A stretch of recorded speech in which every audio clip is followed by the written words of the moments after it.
దుబాయ్లో టాలీవుడ్ ప్రొడ్యూసర్ కేదార్ అనే ఒక యువ నిర్మాత చనిపోయాడు. ఢిల్లీలో మోడీతో భేటీ కోసం రేవంత్ రెడ్డి ఉన్నాడు. ఈ సమయంలో రేవంత్ రెడ్డి చేసిన కామెంటు చాలా పెద్ద ఎత్తున దుమారం చెలరేగలా చేస్తుంది. అదేంటంటే ఇటీవల కాలంలో ఒక సీక్వెన్స్లో కొన్ని మరణాలు జరుగుతున్నాయి. కాళేశ్వరం కేసు వాదిస్తున్న లాయర్ సంజీవ్ రెడ్డి చనిపోయాడు. 2 కాళేశ్వరం అసలు కేసు వేసిన భూపాలపల్లి జిల్లా కోర్టులో కేసు వేసిన రాజలింగమూర్తి మర్డర్ అయ్యాడు. 3 కేదార్ అతను దుబాయ్లో ఉండి ఈ సినీ టాలీవుడ్ ఆ తర్వాత తెలంగాణ ఏపీ వీళ్ళంతా పొలిటీషియన్స్ సంబంధించిన రియల్ ఎస్టేట్ పెట్టుబడులు అక్కడ పెడతాడని, ఆయన ఆ రోజున ఒక గెట్ టుగెదర్ పార్టీ ఇచ్చాడని, ఆ పార్టీలో మాజీ ఎమ్మెల్యే పైలట్ రోహిత్ రెడ్డి ఉన్నాడని, అయిపోయిన తర్వాత ఆ పార్టీ అయిపోయాక అతను చనిపోయాడని, ఈ లోపల దుబాయ్ నుంచి అబుదాబి నుంచి ముంబై నుంచి హైదరాబాద్ పైలట్ రోహిత్ రెడ్డి వచ్చాడని, ఇదొక స్టోరీ. అయితే ఈ కేదారు, రాజలింగమూర్తి, సంజీవ్ రెడ్డి వీళ్ళందరికీ లింక్డ్ ఎవరు అంటే కేటీఆర్, బీఆర్ఎస్. మరి ముఖ్యంగా ఈ కేదార్ అనేవాడు రాజు పాకాల అనే కేటీఆర్ బామ్మర్దితో లింక్డ్ అయి ఉన్నాడు. ఇతనికి వ్యాపార భాగస్వామ్యం ఉంది. వీళ్ళు ఒకళ్ళ కార్లు ఇంకొకళ్ళు ఇచ్చిపుచ్చుకొని తిరిగేంత పరిస్థితి ఉంది అనేది లోపల ఉన్న ఇంటర్లింక్. ఇక్కడ పైలట్ రోహిత్ రెడ్డి సడన్గా బయటకు వచ్చి నేను దుబాయ్లో లేను, ఇక్కడే ఉన్న హైదరాబాద్ ఇంట్లో నా మీద అబాండాలు ఇవ్వకండి అని. ఇవంతా చూస్తూ ఉంటే ఈ రేవంత్ రెడ్డి సీఎం స్థాయిలో ఈ 3 మరణాలకి మీద అసలు ఫస్ట్ కేదార్ మరణం మీద మీరు వ్యాపార భాగస్వామి కదా, ఎందుకు స్పందించలేదు కేటీఆర్ అని అడిగాడు. పాయింట్ నెంబర్ 1 ఇది చాలా చక్కగా ఉంది. ఎందుకు అంటే ఎవరైనా చనిపోతే ఏదో ఒక కామెంట్ చేయడమో, ట్వీట్ చేయడమో, అయ్యో అనో అదనో ఇదనో కొంత ఒక ఇది ఉంటుంది రియాక్షన్, అది లేదు. ఎందుకంటే వీళ్ళ దగ్గర మనిషి ఆయన. 2 దానితో అతనికి డ్రగ్ లింకులు ఉన్నాయి. ఆ డ్రగ్ లింకులకి ఇక్కడ కొన్ని బయటపడ్డాయి లింకులు. వచ్చే రోజుల్లో మేము డ్రగ్ కేసుని సీరియస్గా తీసుకోబోతున్నాం అని చెప్పి ప్రభుత్వం అనడంతో ఇప్పుడు కేదారు చావు అనేది అనుమానాస్పదమైంది. అతను గుండెపోటుతో చనిపోయాడు అనేది మాత్రం సన్నిహితులు చెప్తున్నారు.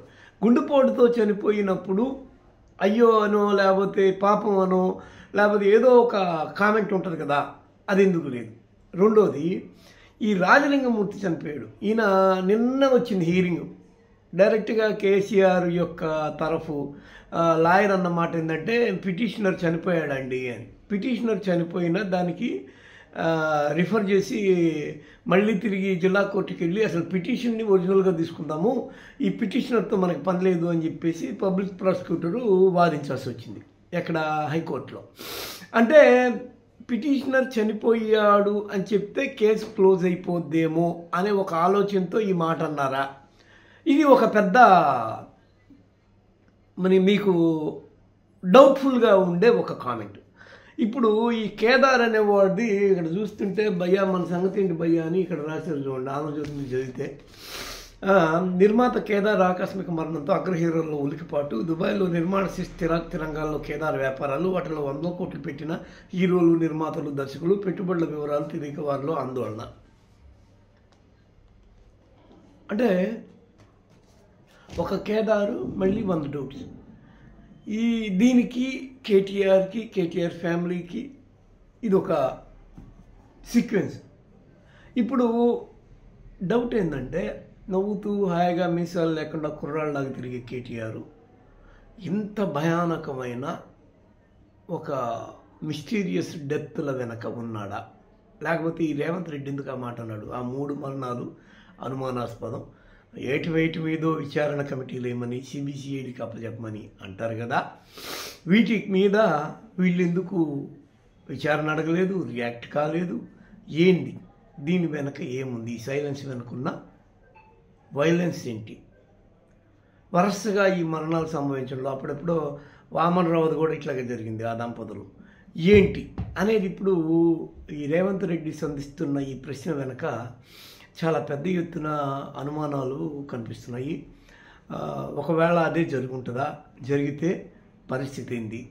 అప్పుడు వీళ్ళు ఇంకోటి, ఇక్కడ కాళేశ్వరంలో అవినీతి జరిగింది, డ్రగ్ కేసులో ఏదన్నా లింకులు ఉన్నాయి, ఇకపోతే ఇంకోటి ఈ వీటిల్లో సమస్య ఉంటే ఆ సమస్య వరకు దోషిగా ముద్రపడినప్పుడు ఆ దోషిగా ముద్రపడ్డ వాళ్ళు దానికి తగిన శిక్షలు వేయించుకొని తద్వారా జైలుకి వెళ్ళి వచ్చిన జనాలు ఆదరించే పరిస్థితి ఉంది. కానీ ఈ మర్డర్లు జరిగినప్పుడు ఆ ముద్ర అనేది ఎప్పటికీ తరగంది.